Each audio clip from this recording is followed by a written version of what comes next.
Syrie. Les bombardements se poursuivent sur Douma, au lendemain d'une attaque chimique présumée.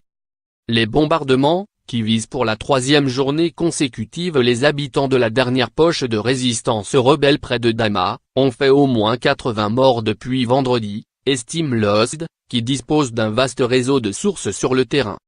Plusieurs voix se sont élevées dimanche pour dénoncer l'usage d'armes chimiques par le régime Assad. Le pape François a estimé devant des milliers de fidèles rassemblés place Saint-Pierre que rien ne peut justifier l'usage de tels instruments d'extermination contre des personnes et des populations sans défense. Des nouvelles terribles nous parviennent de la Syrie avec des dizaines de victimes, dont beaucoup de femmes et d'enfants, tant de personnes frappées par les effets des substances chimiques contenues dans les bombes, s'est élevé le souverain pontife. Le département d'État américain a estimé que ces informations, si elles sont confirmées, sont effroyables et exigent une réponse immédiate de la communauté internationale. La Grande-Bretagne a appelé à une enquête urgente. Si ces informations sont correctes, elles seraient une preuve supplémentaire de la brutalité d'Assad contre des civils innocents et du mépris de ses soutiens pour le droit international, ont estimé les affaires étrangères. Moscou, allié du régime syrien, a de son côté démenti fermement cette information. Le régime Assad a été maintes fois accusé de lancer des attaques au gaz sur des régions rebelles, ce qu'il a toujours nié.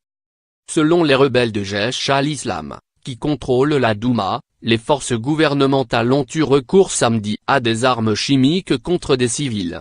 Les casques blancs, ces secouristes qui opèrent en zone rebelle en Syrie, ont aussi accusé le régime d'avoir eu recours à des gaz toxiques à Douma et donné, sur leur compte Twitter, des bilans contradictoires, évoquant entre 40 et 70 morts.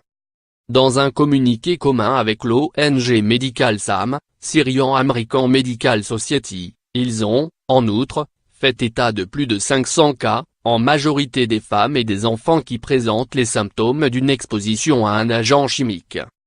Les patients souffrent de difficultés respiratoires, de brûlures de la cornée, une mousse excessive s'échappe de leur bouche et ils dégageaient une odeur semblable à celle du chlore selon le texte. Plus que jamais, le régime est déterminé à reconquérir toute la Ghouta. Grâce à l'appui militaire de Moscou, il contrôle déjà plus de la moitié du pays, ravagé depuis 2011 par une guerre qui a fait plus de 350 000 morts. Lire aussi. Syrie, la Ghouta orientale, dernière poche rebelle près de Douma, en passe d'être reconquise.